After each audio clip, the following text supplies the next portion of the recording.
ગુજરાતમાં સ્થાનિક સ્વરાજનો ચૂંટણી ચાલી રહી છે। હવે ટૂંક સમયમાં ગરમાગરમીનો માહોલ પણ જોવાઈ રહ્યો છે। ત્યારે આમ આદમી પાર્ટીના ઉમેદવાર ઠક્કર મીનાક્ષીબેન છે, જેઓ શિક્ષિત છે અને તેઓએ આમ આદમી પાર્ટીથી ઉમેદવારી નોંધાવી છે। આપણે મીનાક્ષીબેન સાથે વાત કરીશું। મીનાક્ષીબેન, અહીં સ્થાનિક લોકોમાં તમે જાઓ છો, ફરો છો, શું તમારા ઉપર ફરિયાદો આવે છે? આજે જ્યારથી મારી ઉમેદવારી મેં નોંધાવી અને દરેક સોસાયટીઝની અંદર મેં ડોર ટુ ડોર જનસંપર્ક કર્યો। દરેક સોસાયટીની અંદર બહેનોનો એક જ પ્રોબ્લેમ છે કે પીવાનું પૂરતું પાણી આજ તારીખ સુધી મળતું નથી અને ચોમાસાની અંદર ગટરના પાણીના નિકાલની કોઈ વ્યવસ્થા નથી। તો સ્થાનિકો દ્વારા સૌપ્રથમ પહેલાં મારી સમક્ષ એ જ ડિમાન્ડ કરવામાં આવે છે કે બેન, જો તમને અમે સાથ સહકાર આપીએ અને તમે જનતા જનાર્દન તમને સાથ આપે અને તમારું જો રિઝલ્ટ સારું આવે તો સૌથી પહેલાં તમે અમને પીવાનું પાણી પૂરું પાડજો। બેન, આ તો જનતાની વાત થઈ, પરંતુ હવે તમારો આમ આદમી પાર્ટીનો શું રોડ મેપ છે? જો તમને જનતા આશીર્વાદ આપે અને મત આપે તો તમે સૌ પ્રથમ કયો એવો નિર્ણય લેશો કે જનતા તેનાથી ખુશ થાય? આ સ્થાનિક સ્વરાજ્યની ચૂંટણી છે।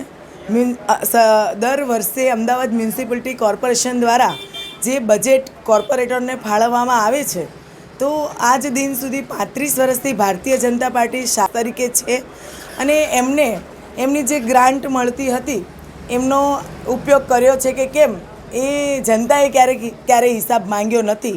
પણ હવે પછી જો જનતા જનાર્દન મને સાથ આપશે તો આવનારી જે ગ્રાન્ટ છે એ આપણે ઠક્કરનગરના રીડેવલપમેન્ટ પાછળ જે તે ગ્રાન્ટ જે તે જગ્યાએ ફાળવેલી છે તેનો પૂરેપૂરો ઉપયોગ કરીશું અને જે પાયાની સુવિધાઓ છે, જેવી કે રોડ રસ્તાની જે ગ્રાન્ટ છે, ત્યાર પછી સરકારી શાળાની ગ્રાન્ટ છે, સરકારી હોસ્પિટલની રીડેવલપમેન્ટની ગ્રાન્ટ છે, બાગ બગીચા રીડેવલપમેન્ટની ગ્રાન્ટ આપવામાં આવે છે, સરકારશ્રી દ્વારા વૃક્ષારોપણની ગ્રાન્ટ આપવામાં આવે છે, AMTS, BRTS અને ઇલેક્ટ્રિક બસની પણ ગ્રાન્ટ આપવામાં આવે છે। તો આ ઉપરાંત ફ્લાયઓવર બ્રિજ બનાવવા માટેની પણ ગ્રાન્ટ આપવામાં આવે છે। તો જે તે ગ્રાન્ટનો કોર્પોરેટરે એ ઉપયોગ કરવાનો હોય છે। એ ગ્રાન્ટ કેવી રીતે પાસ કરાવી એ કોર્પોરેટરમાં દમ હોય, એનામાં સ્કિલ હોય, ટેલેન્ટ હોય, એના આવડત હોય તો એ ગ્રાન્ટ એ પાસ કરાવી શકે। તો આપણે એ દિશામાં પ્રયત્ન રહેશે।